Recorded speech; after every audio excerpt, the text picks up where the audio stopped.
Baik, Assalamualaikum warahmatullahi wabarakatuh. Pada kesempatan yang baik ini, Pak Agus akan menyampaikan materi tentang initial assessment, ya. Initial assessment atau disebut juga dengan pengkajian dan penanganan awal, ya. Pengkajian dan penanganan awal pasien trauma. Jadi ada pengkajian dan ada penanganan awal. Ya, jadi ketika terjadi korban, ya, korban trauma, ya, trauma ini perlu ada penanganan awal. Oleh siapa sebetulnya? Seperti yang pertama kemarin ya saya sampaikan, ada first responder namanya, ya. First responder, atau kalau di Indonesia berarti perawat yang paling banyak, ya, seperti itu. Oke, pengkajian dan penanganan awal ini saudara semua bisa melihat, ya.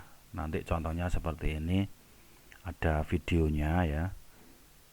Videonya ini nanti kita putar video ini. Ini adalah contoh penanganan awal, ya. Ya, maaf, ini contoh dari videonya, ya. Jadi penanganan awal. Nah, ini penanganan awal korban, ya. Bagaimana penata laksanaannya ini nanti akan kita ulas, ya. Akan kita ulas di video tentang penanganannya, ya. Mulai dari menghentikan perdarahan, ARW, breathing, circulation, disability, dan exposure, ya. Ini contohnya, ya. Oke, kita lanjut ke slide lagi,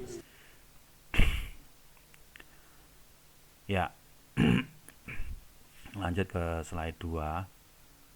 Jadi initial assessment ini adalah istilahnya adalah pengkajian awal, ya. Pengkajian itu dalam rangka untuk mencari problem, ya. Problem, sehingga muncul nanti tindakan, ya. Tindakan. Ingat, prinsip dari tindakan kegawat daruratan itu adalah life saving, ya. Life saving atau hidup, ya. Nah, itu. Jadi penanganannya itu harus ditangani, ya. Hal yang ini saya sebutkan di sini adalah yang mengancam nyawa, ya. Dan ini bagaimana penderita ini, ya, kita tangani dengan cepat dan benar, ya. Ini cepat dan benar, cepat dan tepat. Ini yang paling penting, ya. Cepat dan tepat. Oke, kita lanjut. Prinsip dalam pertolongan korban, ini prinsip, ya. Prinsipnya ini adalah kenali lebih dahulu keadaan yang mengancam nyawa. Mengancam nyawa itu tidak hanya pada korban, ya, atau pasien, tetapi juga pada penolong, ya. Penolong. Jadi kalau kita lihat dulu itu ada aman, ya.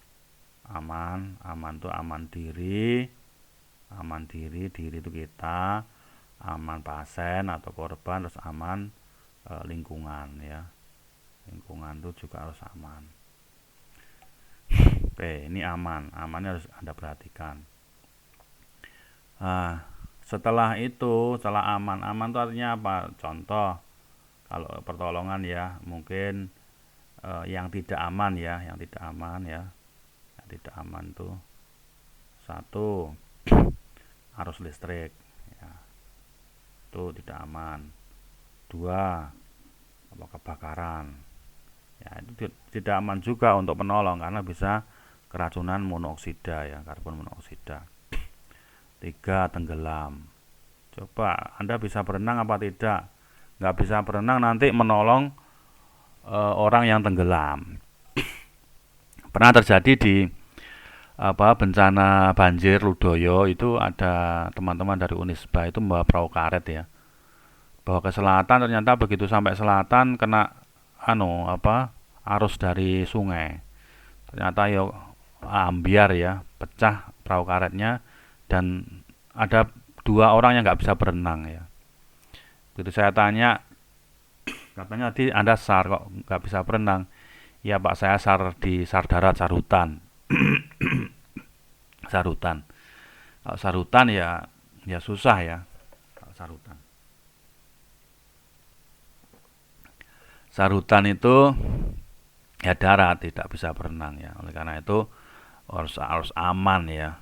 Kalau ada arus listrik ya berarti ini kita harus memindahkan ini dengan apa? Dengan alat isolator ya.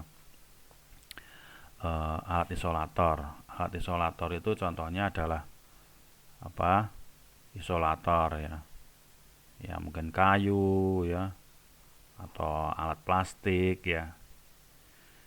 Kalau kebakaran ya sebisa mungkin ya dipadamkan dulu ya, jangan langsung menolong orangnya. Ini tenggelam berarti harus ada pelampung ya, harus ada pelampung. Ini yang paling penting, harus Anda perhatikan ya.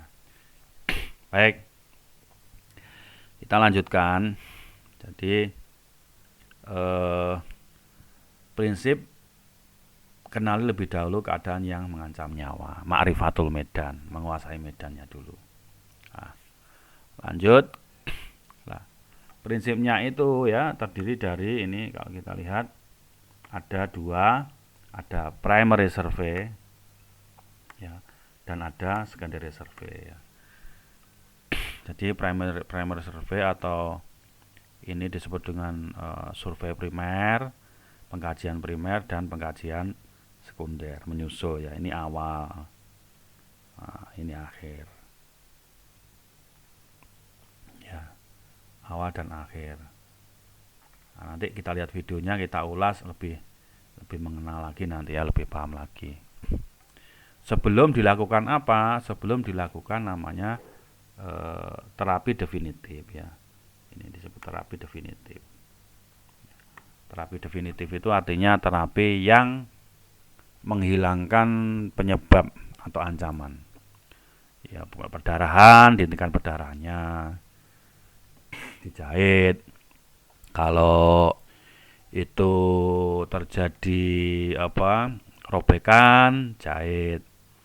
Terus terjadi patah tulang ya, kita imobilisasi ya. Itu terapi definitif yang biasanya ini nanti akan dilakukan di mana, di rumah sakit ya, di rumah sakit ya. Definitif itu artinya adalah menghilangkan penyebab ya, menghilangkan penyebab dan mengatasi akibat ya, akibat. Penyebab contohnya apa? Nah, penyebab itu contohnya kalau terjadi tusukan ya, tusukan di perut ya. Nah, ini berarti ini mencabut ya, mencabut contohnya pisau menancap di perut. Sebelum mencabut ini harus menghilangkan akibat dulu. Jadi jangan sampai mencabut itu di luar kamar operasi ya. Jangan, ini bahaya ini. Makanya sebelum mencabut ini harus ada tindakan dulu. Tindakannya apa? Ya, contohnya tindakan adalah transfusi ya. Transfusi. Oke. Baik, kita lanjut di page selanjutnya ya.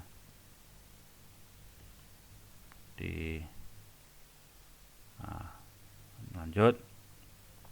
Oke. Sebelum kontak dengan korban itu harus Anda perhatikan ini ada tulisan sebelum kontak ya, sebelum kontak dengan korban. Sebelum kontak ini harus Anda mengenal alat pelindung diri. Alat pelindung diri, nanti kita bahas alat pelindung diri ya, di manajemen pasien safety itu sudah ada apa aja alat pelindung diri, macam-macam ya. Minimal kalau sekarang adalah apa, handscoon ya, atau sarung tangan ya, handscoon, ada masker, ada goggle, terus ada lagi apa Scott ya, celemek. Tapi kalau di lapangan saya kira tidak sampai seperti itu. Yang penting adalah di lapangan itu handscoon, itu yang paling penting. Di manajemen pasien safety kemarin sudah dibahas.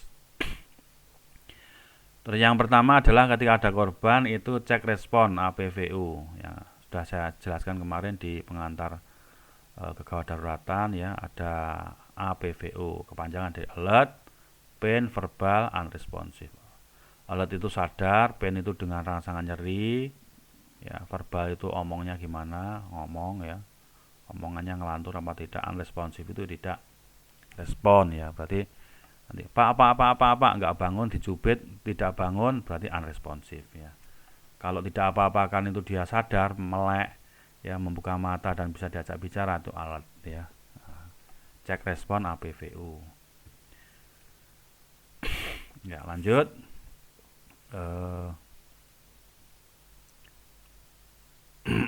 nah, survei primer ini atau primary survey ini ya, ini ada beberapa tahap ya. Tahapnya terkenal dengan istilah ABCDE maneuver ya. Ini namanya survei primer, atau primer itu awal ya, seperti saya katakan tadi, primer itu adalah awal ya, awal, survei awal. Di video sudah ada, terdiri dari apa aja, A, B, C, D, E. Airway, breathing, circulation, disability, exposure ya. A ya, A. Nah, jadi airway ya, airway ini airway ya, airway itu adalah jalan nafas. Nah, jalan nafas itu mulai mana saja jalan nafas itu? Jalan nafas itu mulai dari ini ya, mulai dari hidung, mulut ya, mulut masuk itu. Terus kalau hidung setelah itu adalah ada 3 laluinya ya, mulai dari orofaring ya, terus ada orofaring, nasofaring, dan laringofaring ya, laringofaring. Jadi ini dilihat nanti ya, hidung dan mulut. Mulut itu juga bisa menyumbat jalan nafas ya, karena mungkin ada kotoran ya, ada kotoran makanan ya, makanan, ada darah atau saliva ya, itu juga menghambat airway atau jalan nafas ya. Nah, nanti ada pertolongannya. Oke, airway, setelah airway, nah, airway itu jalan nafas itu nanti bagaimana caranya? Ada cervical spine control. Artinya cervical spine control adalah mengimobilisasi supaya tidak bergerak ya leher. Karena ini bahaya nanti kalau terjadi patah tulang leher sehingga merusak cervical ya, nervus cervicalis. Bisa kepala sama sumsum tulang belakang itu tidak bisa terhubung sehingga bisa terjadi henti jantung mendadak ya.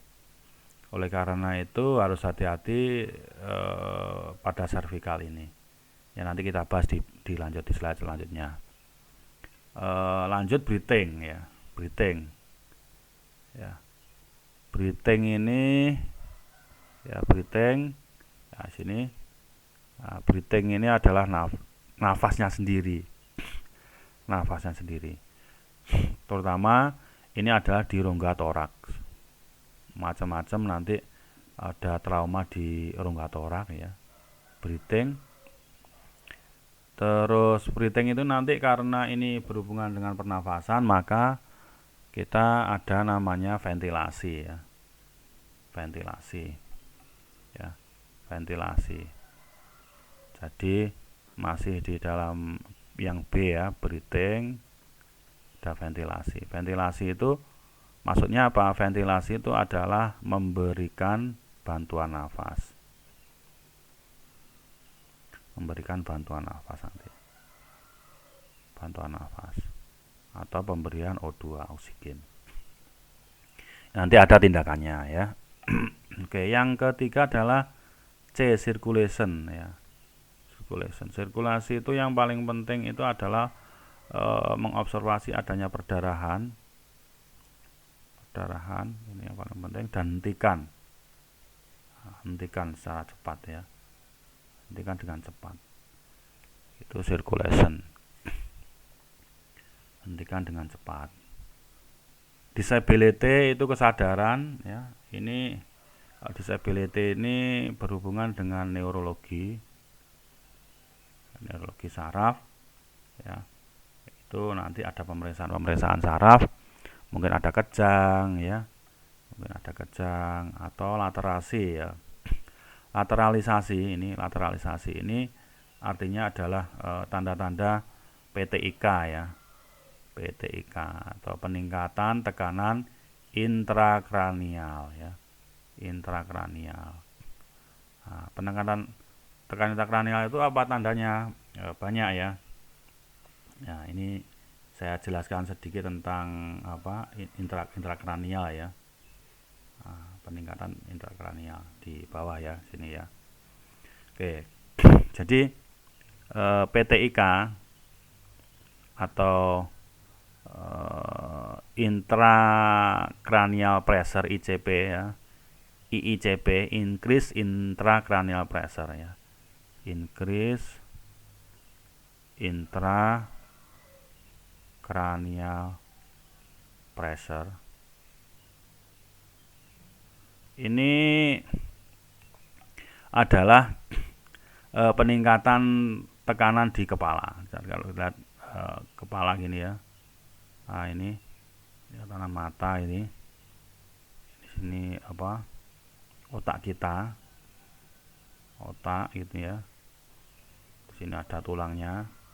Nah, tulang basis krani namanya. Ini hidung ya, sini mungkin mulut. Lah, peningkatan tekanan kranial itu adalah pecahnya isi otak sehingga dia menekan antara isi dengan tulang kepala. Ya, tulang kepala. Isinya itu apa aja? Isi otak itu ada 3. Ada darah, ya, ada LCS, liquor cerebrospinal atau apa ini cairan otak ya.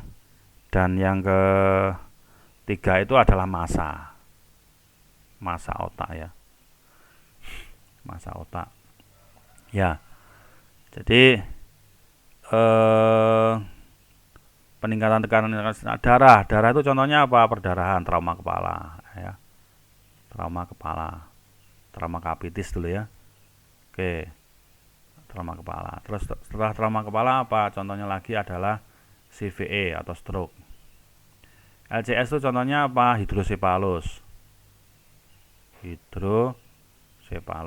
ya. Terus yang massa itu contohnya adalah apa? Tumor ya, tumor. Oleh karena itu CVE hidrosepalus tumor ini bisa meningkatkan tekanan intrakranial sehingga menjadi kerusakan saraf ya. Akhirnya terjadi kerusakan saraf dan apa? Ini akibatnya ya, kerusakan saraf, penurunan kesadaran ya, terus pupilnya anisokor, tadi anisokor ya, kiri kanan tidak sama karena tekanan di nervus ketiga oculomotorius. Ada kejang ya, ada kejang-kejang, dan barangkali nanti gejala-gejala yang lain ya, selain pupil anisokor, penurunan kesadaran, kejang, nyeri kepala hebat ya, nyeri kepala hebat, muntah projektil ya, muntah yang disemburkan ya, projektil kayak dibedilkan itu ya. Dan gejala-gejala lain ya, mungkin sesak dan lain sebagainya. Oke, itu tadi airway, breathing, circulation, disability ya, berhubungan dengan saraf, dan terakhir exposure. Ya, kalau dilihat tadi di sana ada exposure ya. Exposure itu, yang ini exposure terakhir ini adalah apa? Melihat ya, exposure itu adalah melihat mulai head to toe examination, head to toe examination ya.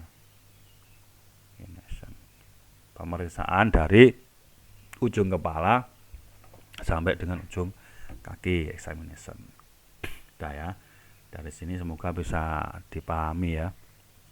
Jadi survei primer itu adalah pemeriksaan jalan nafas dengan cervical spine control, pemasangan cervical collar supaya tidak terjadi kerusakan nervus cervical, karena cervical ini menghubungkan antara susunan saraf pusat otak dengan susunan saraf pusat medula spinalis.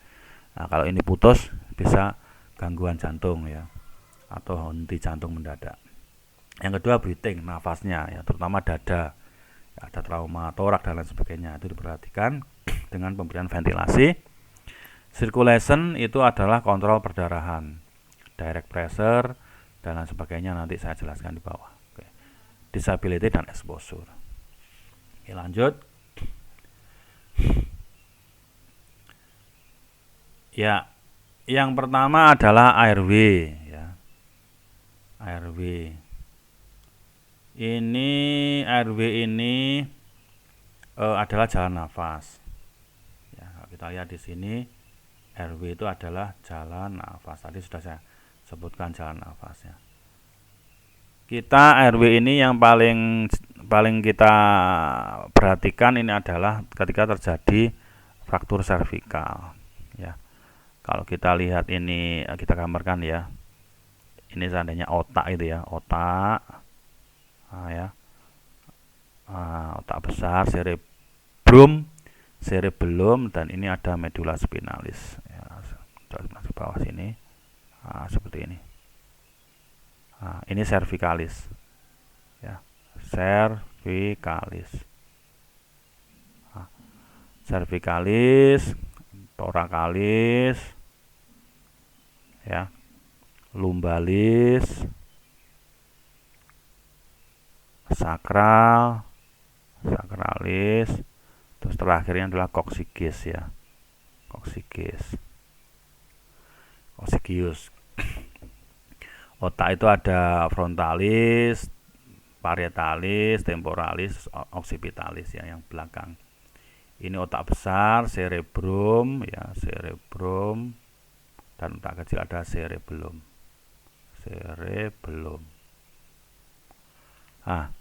Ketika terjadi trauma kapitis atau trauma kepala ya, ini kalau kepalanya itu terbentur ya, ada trauma ya, maka kita curiga cervicalisnya itu mesti trauma ya, karena kalau kepalanya itu membentur gini ya, lehernya juga ikut bergerak ya.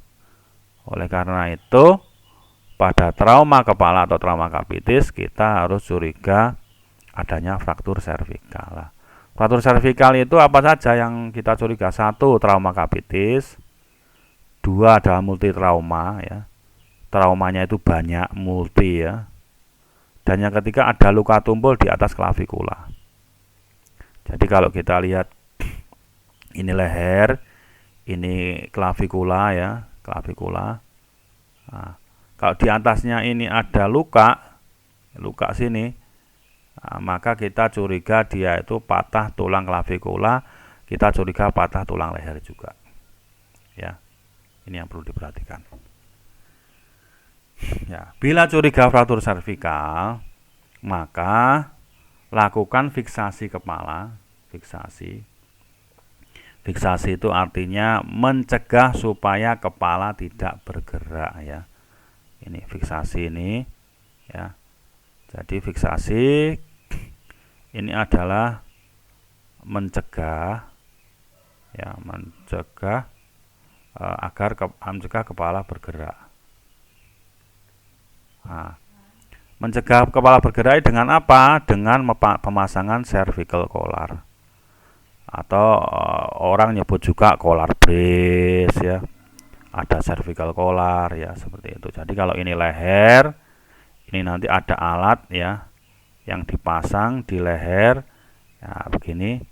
Nah, ini supaya lehernya tidak bergerak, baik bergerak ke depan fleksi maupun ke belakang atau ekstensi. Nah, ini perlu Anda perhatikan. Nah, ciri-cirinya apa? Ciri-cirinya dari fraktur servikal ini saya jelaskan di sini ya. Ciri-ciri ya, ciri fraktur servikal. Yang paling utama adalah satu, adanya kelumpuhan ekstremitas ya, ekstremitas. Ini bisa 4 ekstremitas lumpuh ya, 4 ekstremitas lumpuh, atau disebut juga dengan ini 4 ini ya, 4 ini lumpuh disebut dengan tetraplegi ya. Jadi kalau ada kecelakaan, trauma di pinggir jalan raya, Anda tanya, coba gerakan tangannya tidak bisa ngangkat, coba gerakan kakinya tidak bisa bergerak. Itu kita curiga dia tetraplegi, dan lebih curiga lagi itu terjadi fraktur servikal. Ketika terjadi fraktur servikal ini, Anda angkat pasiennya terus lehernya bergerak, ya gini ya, fleksi, maka langsung terjadi putus hubungan antara otak dengan medula spinalis ya, sehingga terjadi putus saraf pernafasan dan jantung ya, ini sehingga terjadi henti jantung mendadak ya, henti jantung mendadak. Ini yang paling bahaya ya. Jadi ketika ini nanti sudah tetraplegi seperti ini, maka jangan dilakukan fleksi leher ya, fleksi leher. Ini harus hati-hati, bisa terjadi cardiac arrest ya, cardiac arrest ya, atau henti jantung mendadak. Cardiac arrest atau henti jantung ya. Oke, kita lanjut ya. ARW sudah. ARW yang kedua, ini ARW yang kedua. Ini adalah ARW yang kedua ini periksa kepatenan jalan nafas. Ya, periksa kepatenan jalan nafas. Jadi periksa kepatenan jalan nafas. Jalan nafas ini kalau Pak Agus gambarkan di sini ya. Ya, mulai dari hidung sini, terus dari sini ya, hidung, ini mulut ya, nah itu hidung, orofaring, laryngofaring, ini ke bawah sini, nah, trakea. Nah, di sini kan, di sini nanti kan bersatu dengan yang di mulut ya, yang di mulut ini, nah di sini. Nah, kita lihat nanti di ada trakea. Ya, trakea, terus baru di sini nanti bercabang ya, menjadi bronkus kiri dan kanan. Nah, bronkus kiri, di sini paru-paru ya, paru-paru kiri dan paru-paru kanan ya. Nah, yang sini ada 2 lobus, yang sini ada 3 lobus ya, ada 3 lobus ya. Jadi mulai dari atas ini, mulai dari mulut ya, mulut, orofaring, nasofaring, laryngofaring, ini trakea ya, trakea, terus ini bronkus ya, bronkus. Ini juga harus Anda perhatikan ya, seperti itu. Baik, jadi ARW itu nanti seperti itu. Terus Nah, yang dilihat apa di airway ini, periksa kepatuhan jalan nafas dengan Hetil, chin lift, jaw thrust. Tindakannya ya. Hetil, chin lift, jaw thrust. Hetil, chin lift, jaw thrust ya. Hetil, chin lift, jaw thrust. Nanti ada tindakan saya jelaskan di bawah. Terus melihat pernafasan dengan look, listen, and feel. Hetil, chin lift, jaw thrust. Ini hetil, chin lift, jaw thrust ya. Ini namanya triple manuver ya. Triple manuver. Airway triple manuver. Look, listen, and feel. Lihat, dengar, dan rasakan. Lihat, dengar ya, dan merasakan ya. Merasakan apa? Merasakan dari ini. Merasakan dari hembusan nafas ya, dan merasakan hembusan nafas.